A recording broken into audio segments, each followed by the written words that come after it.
welcome back to my channel Aetherea. If you're new here, hi and welcome. My name is Nina and I'm here to help you and guide you to make your own beautiful and whimsical clothes. Today's project is inspired by this yarn that I found in a secondhand store in France, and believe it or not, I got this thing for €1, so definitely a bargain. I straight away got it. I didn't even have to think about it. It's pretty good, in good condition. It is a bit dirty, but it is what it is. I always obviously wash my knits or crochet projects straight after I finish them, so for me it was pretty much okay. I would not cry about it being dirty, specifically if I have that much of it. Like, I could make a skirt of it, maybe for another project. If you have watched one of my videos before, you know that I've already worked with cheesecloth. I made this gorgeous, beautiful blouse that until today is, I think, one of my most favorite projects, and actually one of the most worn blouses I actually own. And I've decided to go ahead and use cheesecloth again in my project, and this time I wanted to combine crochet and I wanted to combine a nightgown together, and yeah, this is what I came up with. This video is not a tutorial, guys. This video is more a creative journey. I'm just exploring, though I filmed all the process, so if you're inspired in making one for yourself, you can of course go ahead and make one. You can of course even make it better. This is just, again, a creative journey here. I just wanted to film it and put it out there for whoever is interested in if I inspire someone to make something with this idea. If you want to know how I made the structure of the nightgown, I have 2 videos on this channel where I really go into depth on how you can make one based on your body measurements. I link them down in the description box below, or you can maybe up here, I don't know yet. But you can watch those. I put on diagrams. I really went ahead, and I hope you can make one for yourself, because I really put a lot of effort in making it so understandable that anyone can make it. Just to let you guys know, I actually made tons and tons and tons of mistakes with this nightgown. Please don't come at me. I know I've done some mistakes, because initially I wanted a different type of design, but that did not work out, and then I had to come up with something else. So yeah, it's a creative journey. It is what it is. I still like it, but I think I could have done better, but no judgment here. Let's get into the video. To kick off the journey, I grabbed my barking yarn and started chaining. I wanted the neckline to sit perfectly on my collarbone, so I eyeballed the length by testing it around my neck. A quick tip for you: I recommend making your initial chain a tad smaller than you think you need. Between the weight of the next row and the future washing, the piece will eventually stretch out. For the 3rd row, I used a filet stitch. It's a classic technique that creates these little windows in the fabric, adding to the airy, ethereal look I'm going for. From the 4th row onwards, I switched to a mesh stitch. I really wanted to create a beautiful gradient, starting tight at the top and gradually opening up into a more airy, breathable look. This diagram is taken from Pinterest, and this is the one that I kind of followed for this project. This simple increase creates such a lovely flared out texture that feels so light and pleasant.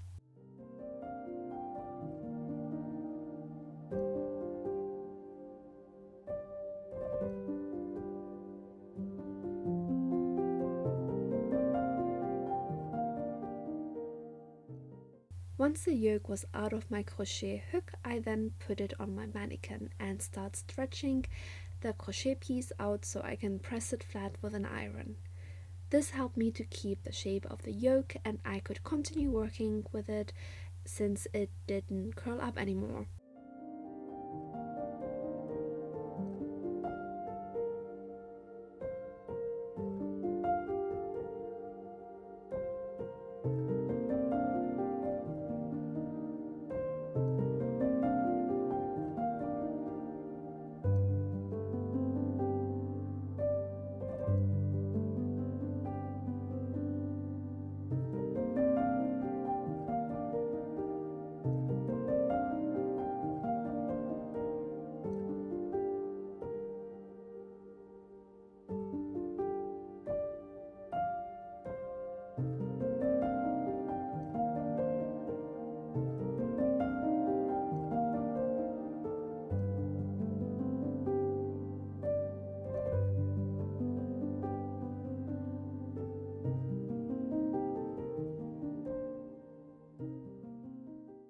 Because the yarn was from a secondhand, it was quite dirty, so after ironing I then washed it in oxide and it turned out to be very white yarn. You can actually debate if it was more smart to wash it first or iron it, but in my case it didn't matter at all.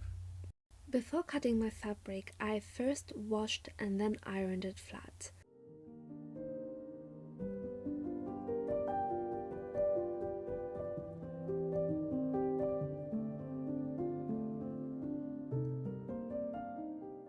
I then traced the pattern and cut it. Not gonna lie, marking cheesecloth is a different kind of hard. Because the weave is so loose and airy, there's just no density for the pen to grab onto. To save my sanity, I added fusible stay tape to the armholes and the neckline. Cheesecloth shifts like crazy the moment you pick it up, which makes it nearly impossible to keep your curves accurate. The tape acted like a stabilizer, locking the shape in place so I didn't lose the original width of my design.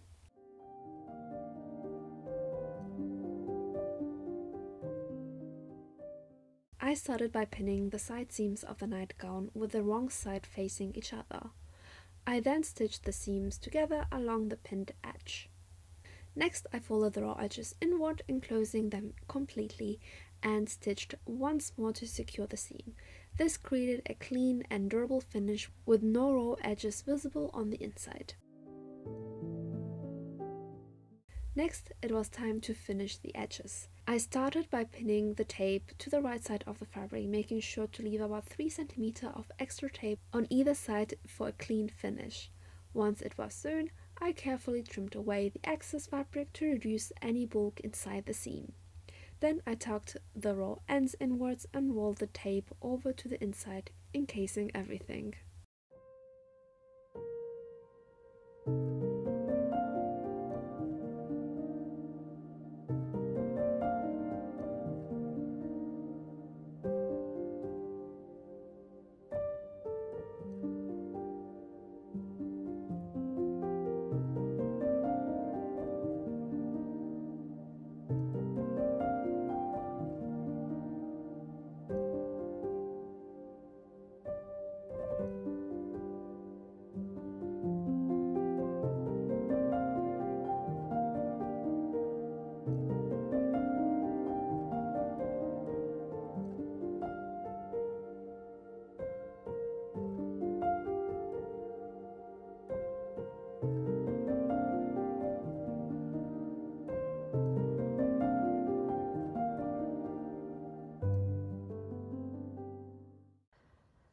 So as you can see, the nightgown that I've made so far looks slightly boring.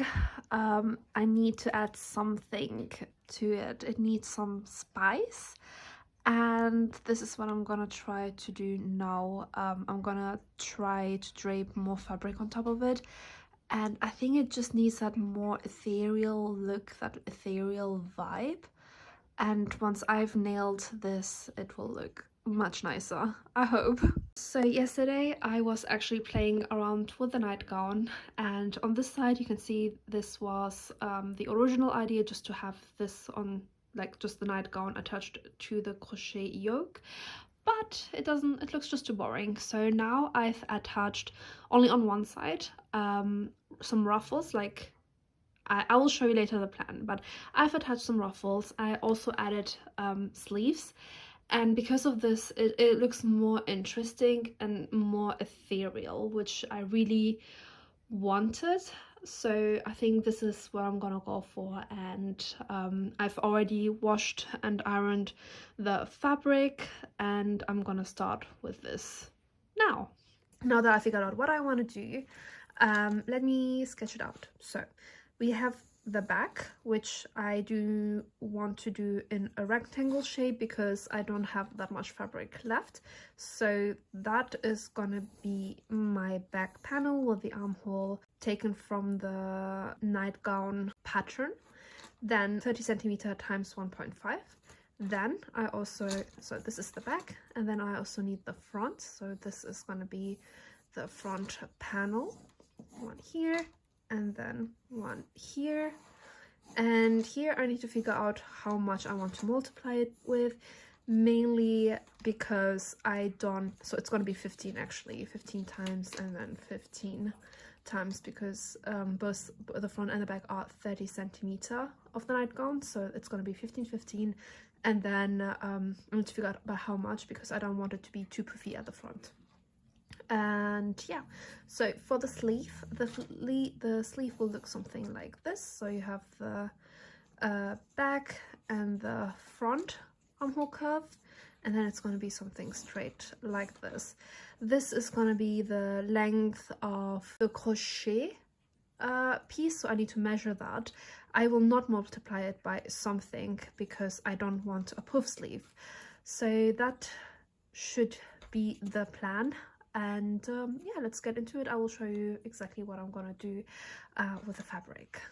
To cut my cheesecloth into the rectangles I needed as accurately as possible, I used a little dressmaking trick. Took a pin and gently pulled 2 threads all the way out of the weave. This leaves behind a perfectly straight visible line in the grain of the fabric, which I could then follow with my scissors.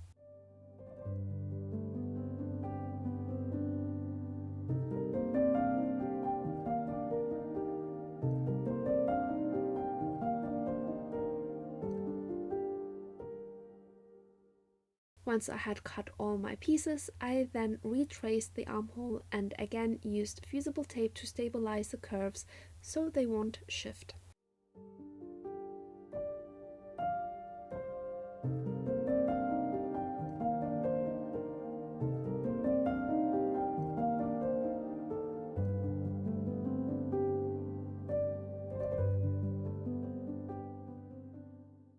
I then attached front panels to the back using, again, French seam.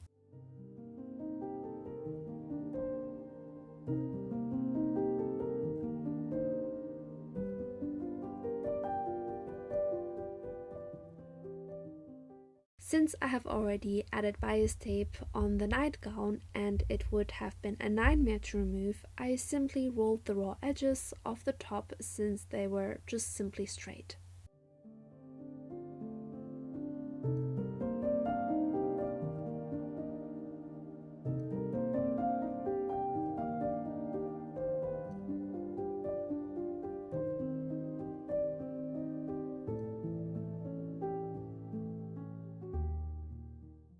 Now for the fun part, the pleats. I draped the second layer over the nightgown and started playing with the silhouette. Initially I thought about doing a simple gathered look, but as I saw it taking shape I realized it felt a bit too old-fashioned for the vibe I was going for. I wanted something with more structure and intent, so I opted for box pleats instead. They give the gown such a lovely sophisticated weight while still keeping that whimsical airy volume I really love. Moving on to the sleeves. I pinned the side seams of the sleeves together, and same here, I used French seam. Next, using French seam, I pinned the side seams of the sleeves with the right sides facing each other. I stitched the seams, trimmed away the excess fabric and folded the raw edges inwards just as I did with the side seams of the nightgown. To finish the sleeves, I rolled the hem inward to hide all the raw edges and stitched it in place for a clean finish.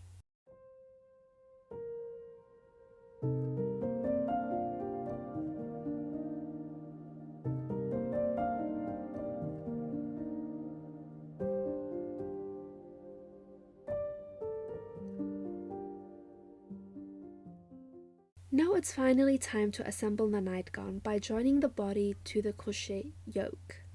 For this I decided to use a whip stitch. The reason I choose this stitch is because it's incredibly discreet, but it also provides a bit of a give. Since the crochet yoke has a different weight and stretch than the cheesecloth, a hand-sewn whip stitch allows the 2 pieces to sit together naturally without any awkward pulling or stiff seams. For the sleeves I used a gathering stitch just because the width of the sleeve was a bit more than the yoke. Once gathered, I then continued with the whip stitch.